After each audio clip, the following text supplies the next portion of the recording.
I used to own a retail business in Altamont. No way. Well, yeah, I had a computer store, IT service. Okay.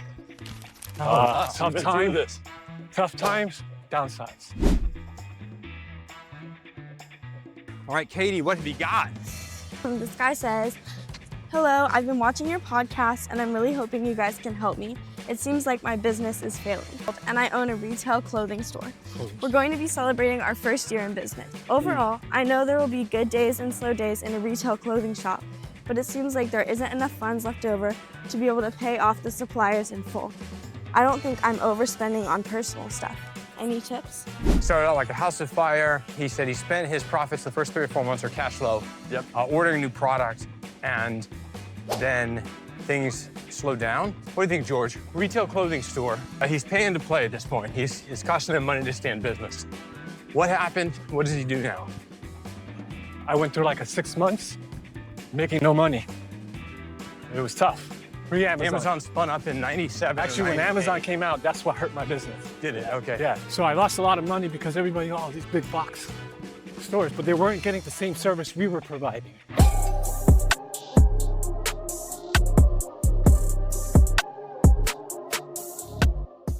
All right, Katie, what have you got?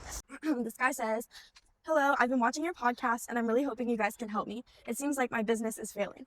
I'm currently 29 years old and I own a retail clothing store. We're going to be celebrating our first year in business. Now, on our first month's open, business was booming. The majority of the money that was made in the first few months went directly back in the store for more merchandise. But after 3 to 4 months, it started to slow down.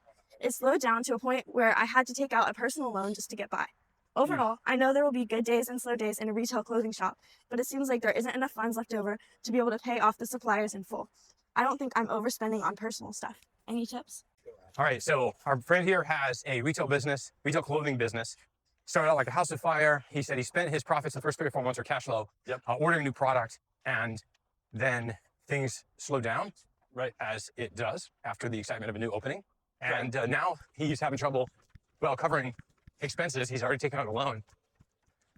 If you notice this, he said, "I don't think I'm spending too much on my personal stuff." Yeah. No numbers in the whole letter. Right. Which tells me he probably doesn't know his numbers. True. Which is sort of the first law of business, right? Know your numbers. Yeah. How do you fix what you don't know? So, but I do have 2 ideas on this one. What do you think, George? Retail clothing store. He's paying to play at this point. It's costing him money to stay in business. What happened? What does he do now? I used to own a retail business in Altamont. No way. Well, yeah, I had a computer store, IT service. Okay. Tough times, downsides. We got employees, people he paying. Again, look at his products. It's the style. I mean, it's a two different business. Yeah. Again, but I remember I went through like 6 months making no money. I negotiated with my landlord. "Hey, can I downsize? Is there another space I can move into?" It was tough. Yeah.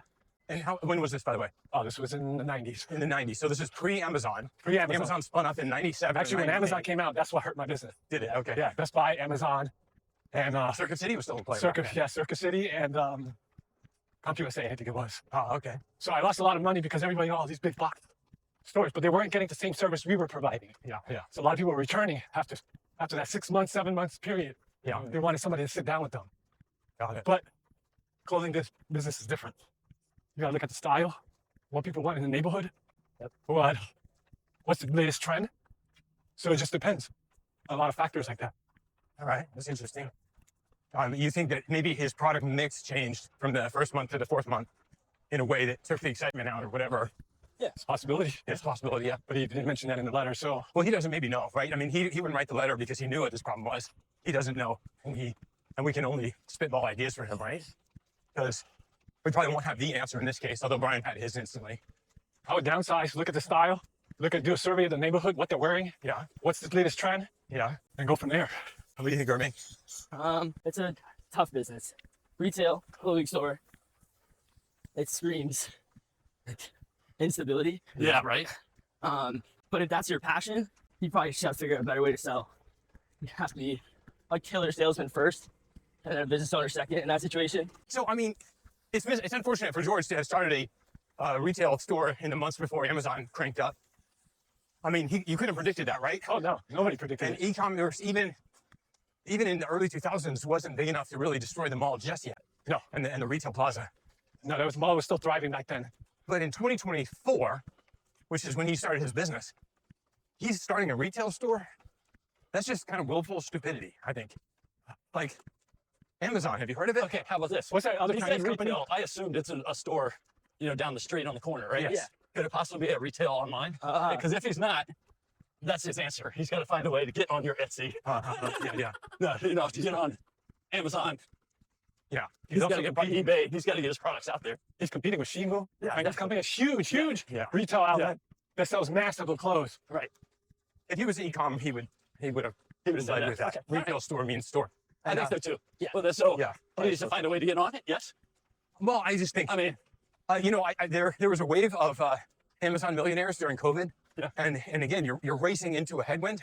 Right. And in the retail space, it's like a torrential headwind. Like you really. Right. But I'm not saying that there won't be any Amazon millionaires made, but that ship has sailed. Yeah. And a lot of the public companies that wrapped up those resellers are regretting their bets. you got to find a product that's really unique. Sell out what you got. Yeah. Find a product that's unique to the market. Get on Amazon. Two issues, I think. He said that he spent all the cash flow from the first 3 months to pour into product. I think that if you took a picture of the store on opening day, it was nice and clean and neat and orderly. 4 months later, it looked like a bazaar. Because he said, oh, well, if I'm selling well with this stuff, let me get 6 times more and we'll sell 6 times more. And I think he cluttered his store. But more likely than that, he is a guy like George who is like never met a stranger, or like you, right. never met a stranger. He had a circle of friends of a couple hundred people. Hey, I'm opening a store, come see us. Yeah. He got false market signals from those people dropping by, making purchases. He thought, oh, I have a business here. Yeah. No, you don't. You have a network of friends, and once they buy their Billabong shirt, they've already got one. They don't need a second one. They didn't need the first one. Yeah. They just bought it to be a friend, and they're not coming back. And that's the problem. When you have, we see this all the time. Oh, I got this business idea, Brian. What do you think of it? Yeah. Oh, it's a good idea. It's a false market signal. I didn't pay you any money. And if I had paid you money because you're my friend, but I didn't sign up for something, it's a false market signal. You don't want to invest into a false signal. And I just think if you today start a retail store and you have a flurry of activity, or a restaurant, and you have a flurry of activity in the first 3 months, false signal. Don't make any investments. You're lying to yourself. You can go to bed at night all fantasizing that you're going to be the next Jeff Bezos or the next. We're gonna make 10 grand every month. This is great. Yeah. It's just not going to happen. See how the market runs for the first year. Yeah, your brother did this, by the way. He opened up an ice cream place on a college campus. Yeah. Had a huge first month, a good second month, a bad third month, and he was wise enough to saddle somebody else with his mistake by the fourth month. He got out for peanuts, and he had to talk his partner into it. His partner's like, no, we're gonna make a bunch of money. He says, let me help you with the math. Every student who wanted to check us out has, and it's over. At this point, we're paying to play, and he got someone to take over his lease. So he got really, really fortunate. But that's a restaurant cycle, that's a store cycle. Here's the first one. I mean, we have like 10 laws, right? And one of them is what? Don't open a restaurant. I think we should have another one. Don't open a retail location. It's awful. All right, so thanks for watching. Check us out. Come running with us, like George here, and tell us your story. All right, you need to hit the restroom, and we'll go. And then now you're on. You're going to tell us your story. All right.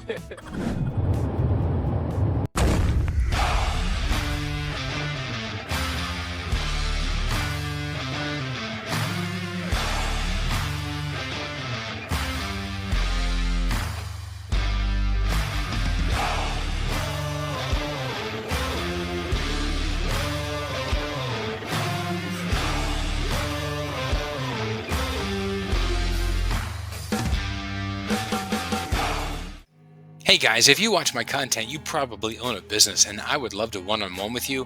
I'd love to talk with you about the things I always talk about. 3 things. What would have to be true to 10x your business? What can be done to make your business easier to run?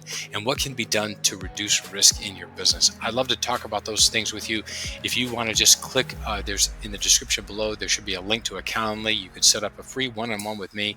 Love to spend some time on the phone with you, just talking through your story. Maybe obviously my ulterior motive is to get you to come onto the podcast, but I don't mind if you don't want to get onto a podcast. I'd love to just have a one-on-one with you if I can give you some help. So if you're a Christian business owner, I mean, any size business, any type of business, I'd love to help you. So go ahead and click the link below, get onto a Calendly so you and I can have a talk. I'd love to help you if I can. I love your help with my business if you have some advice for me. So thanks so much for watching. Thank you for being a part of our community.